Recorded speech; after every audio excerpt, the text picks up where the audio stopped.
Honorable Rais al-Hukuma, Brother Abdullah bin Karan, President of the University, Mr. Saeed Amzazi, President of the Jury, Professor Lazmori, distinguished guests, Excellencies, ladies and gentlemen, Assalamu alaikum. A traveler from a distant land in Mashriqul Aqsa comes to Maghribul Aqsa and marvels at his good fortune. His sense of history quickly reminds him that centuries earlier, a great name from this land had traveled to India and recorded in some detail his impressions about the governance, manners, and customs of Indians. He attained high office and also had his share of minor misfortunes.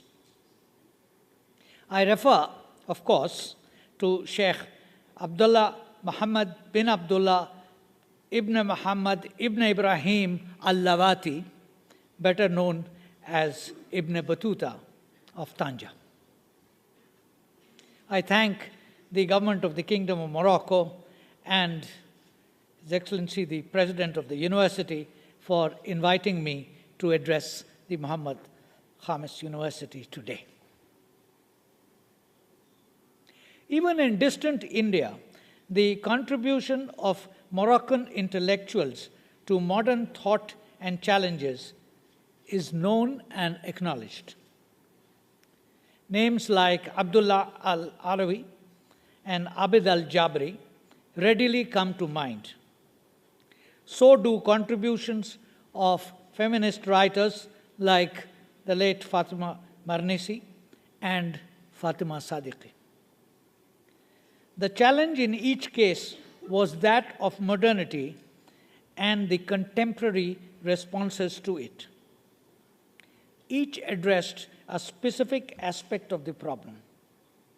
The general question was posed aptly by Al-Jabri, and I quote him: how can contemporary Arab thought retrieve and absorb the most rational and critical dimensions of its traditions and employ them in the same rationalist direction as before, the direction of fighting feudalism, Gnosticism, and dependency? End of quote. This is the rich field, amply and productively explored by contemporary thinkers in Arab lands. This included the debates on Arabism, nationalism, democracy, and Islam.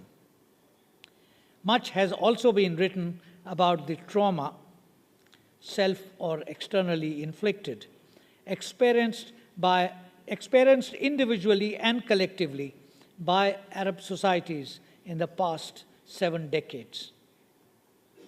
The misfortunes visited on Arab lands since the 19th century was in good measure a result of their proximity to Europe in the age of imperialism. I would like to pause here, ladies and gentlemen, and take up a related matter to draw attention of the audience to some terminological questions. In current discussions in many places, the term Arab and Islam are used together or interchangeably. But are the two synonymous? Is Arab thought synonymous with Islamic thought? Is all Arab thought Islamic or vice versa? Above all, can all Islamic thinking be attributed to Arabs? I raise these questions because for a variety of reasons and motivations, the contemporary world, particularly the West, tends to create the impression of a powerful, irrational force that, from Morocco to Indonesia, moves whole societies into cultural assertiveness, political intransigence, and economic influence. The underlying basis for this, as Aziz Al-Azmi put it, are presumptions of Muslim cultural homogeneity and continuity that do not correspond to social reality. Allow me to amplify. Islam is a global faith, and its adherents are in all parts of the world. The history of Islam as a faith and of Muslims as its adherents is rich and diversified. In different ages and in different regions, the Muslim contribution to civilization has been noteworthy. In cultural terms, the history of Islam is the history of a dialogue between the realm of religious symbols and the world of everyday reality, a history of the interaction between Islamic values and the historical experience of Muslim people that shaped the formation of a number of different but interrelated Muslim societies. This audience is in no need of being reminded of the truism that reasoning should proceed from facts to conclusions and should eschew a priori pronouncements. What then are facts? The Wikipedia indicates the world's Muslim population in the year 2015 as 1.7 billion. The Pew Research Center of the United States has published country-wise and region-wise religious composition and projections for 198 countries for the period 2010-2050.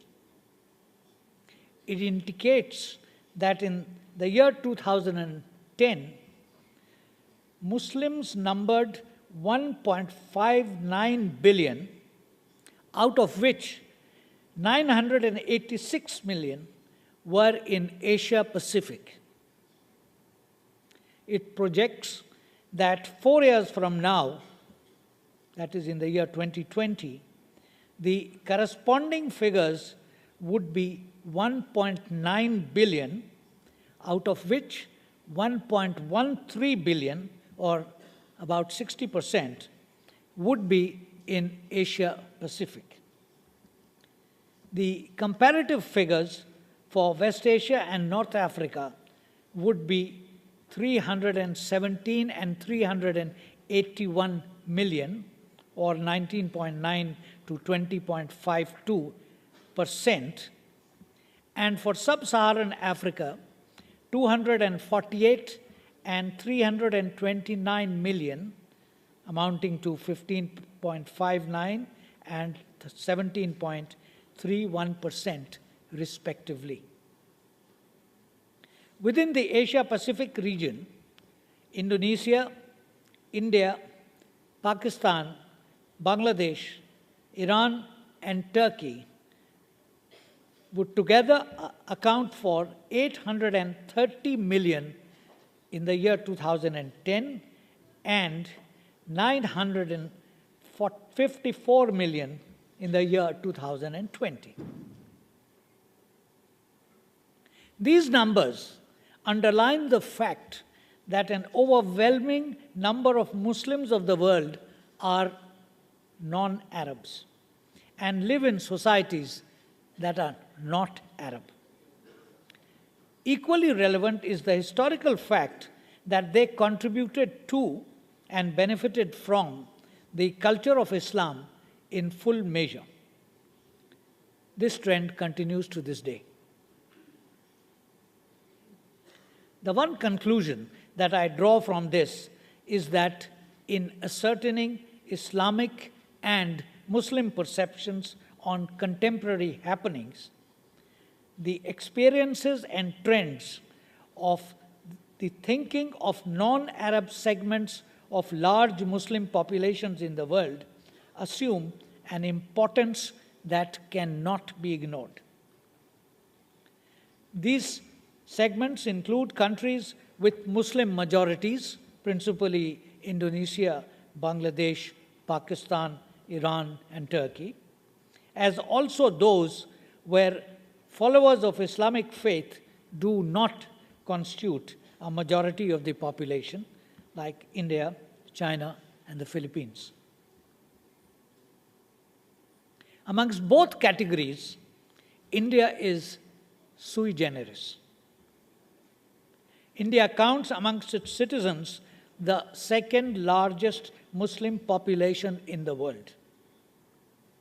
It numbers 180 million and accounts for 14.2% of the country's total population of 1.3 billion. Furthermore, religious minorities as a whole, and that includes Christians, Sikhs, Buddhists, Jains, and Parsis or Zoroastrians, constitute 19.4% of the population of India.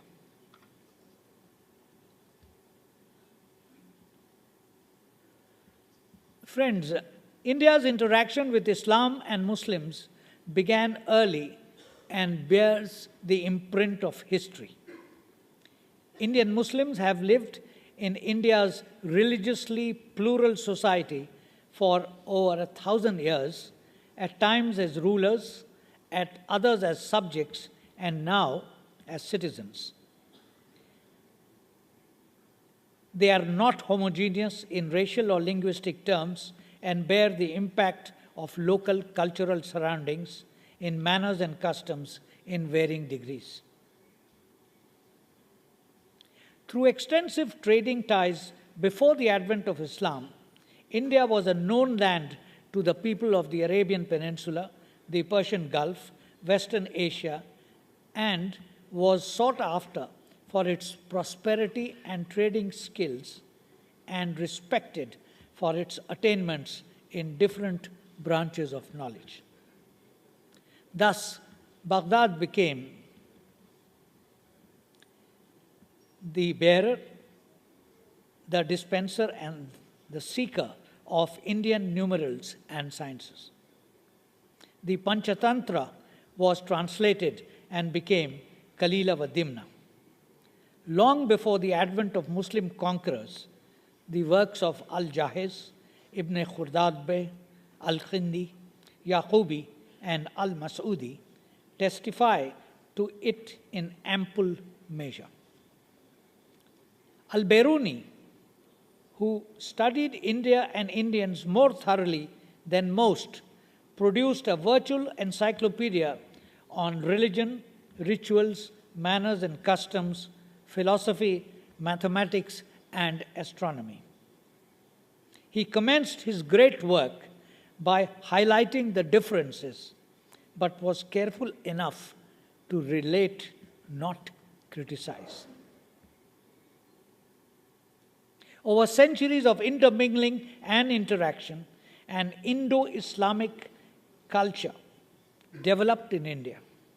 Many years back, an eminent Indian historian summed it up in a classic passage, and I quote to you, "It is hardly possible to exaggerate the extent of Muslim influence over Indian life in all departments, but nowhere else is it shown so vividly and so picturesquely as in customs, in intimate details of domestic life, in music, in the fashion of dress, in the ways of cooking, in the ceremonial of marriage, in the celebration of festivals and fairs, and in the country's institutions and etiquette." End of quote.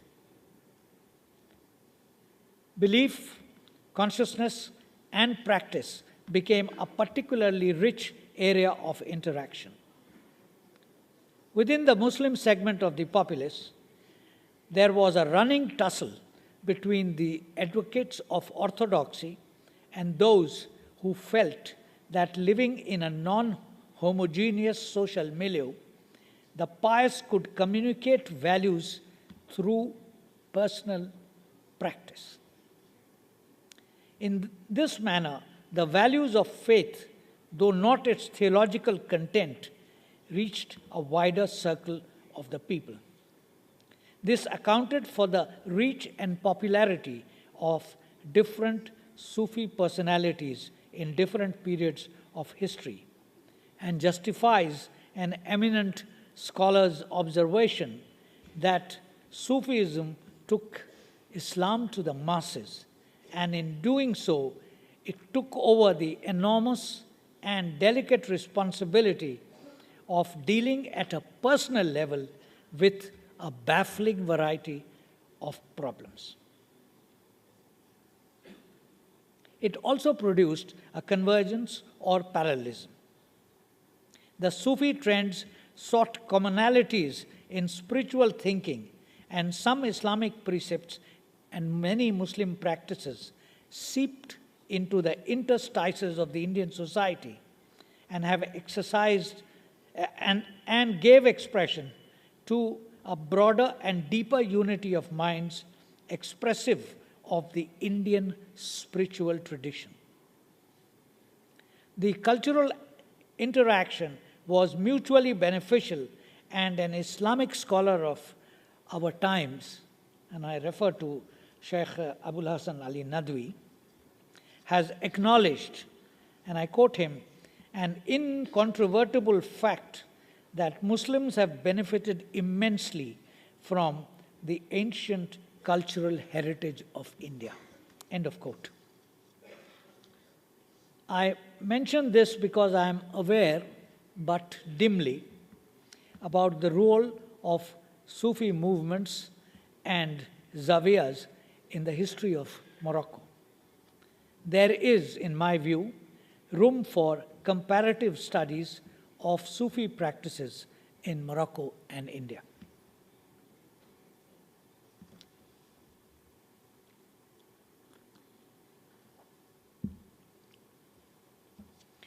It is in this backdrop,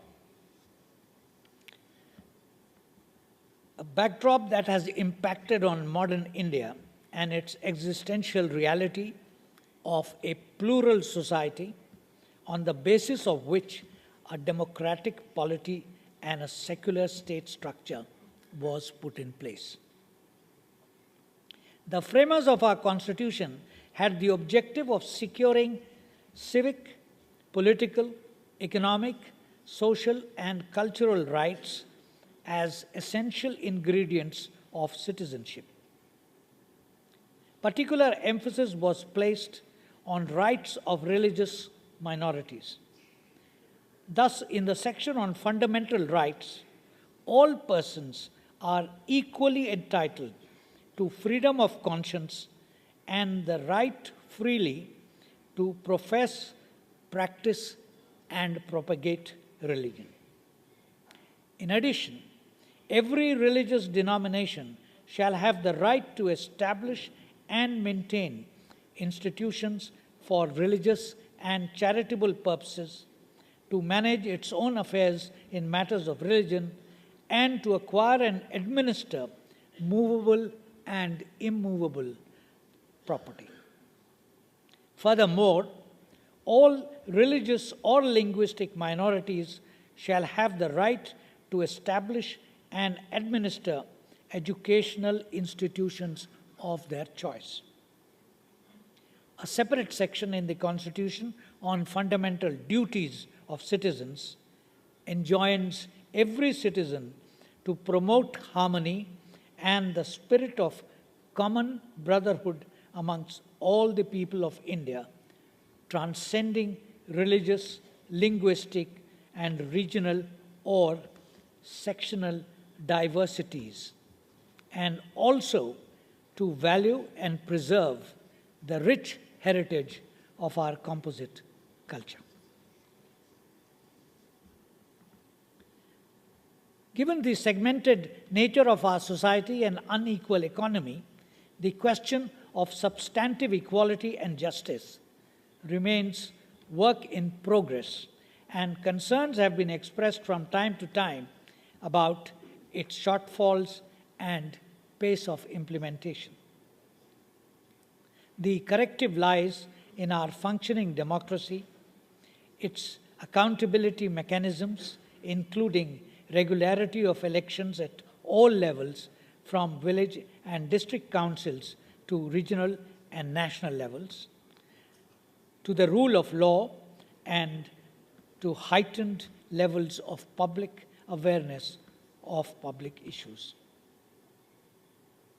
The one incontrovertible fact about the Muslim experience in modern India is that its citizens professing the Islamic faith are citizens, consider themselves as such, are beneficiaries of the rights guaranteed to them by the Constitution, participate fully in the civic processes of the polity, and seek correctives for their grievances within the system. There is no inclination in their ranks to resort to ideologies and practices of violence. The same diversity of historical experience and the perceptions emanating from it is to be found in Indonesia, that has the world's largest population of Muslims and where two Islamist parties, Nahdlatul Ulama and Muhammadiyah, function legally, have large memberships, and participate in political activities, including local and national elections. On a visit to Jakarta a few months back, I had the occasion to solicit their views on contemporary debates on political Islam.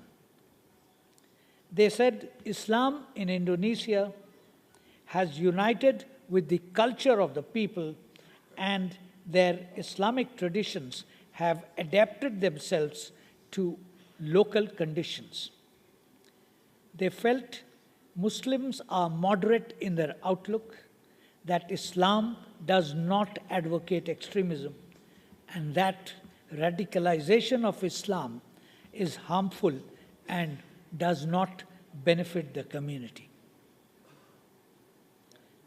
Both instances cited above indicate that in countries having complex societal makeup, the accommodation of diversity in political structures and socio-economic policies is not an option but an imperative necessity, ignoring which can have unpleasant consequences.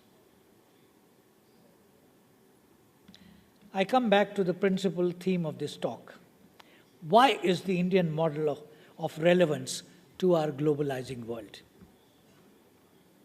Globalization has many facets: economic, political, and cultural. All necessitate the emergence of a set of norms, values, and practices that are universally accepted. A sociologist has defined it as the compression of the world and the intensification of consciousness of the world as a whole. An obvious implication of this would be assimilation and homogenization. In a world of intrinsically diverse societies at different levels of development, this could only result in denial of their diversity and imposition of uniformity. Such an approach can only result in conflict. The challenge for the modern world is to accept diversity as an existential reality and to configure attitudes and methodologies for dealing with it.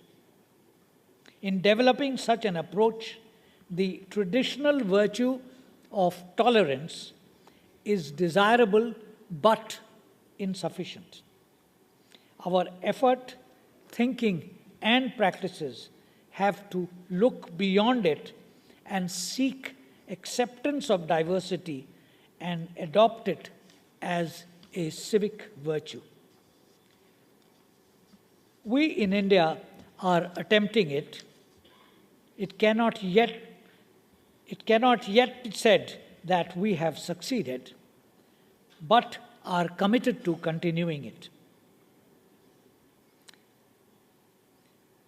we invite all right-minded people to join us in this endeavor. I thank you.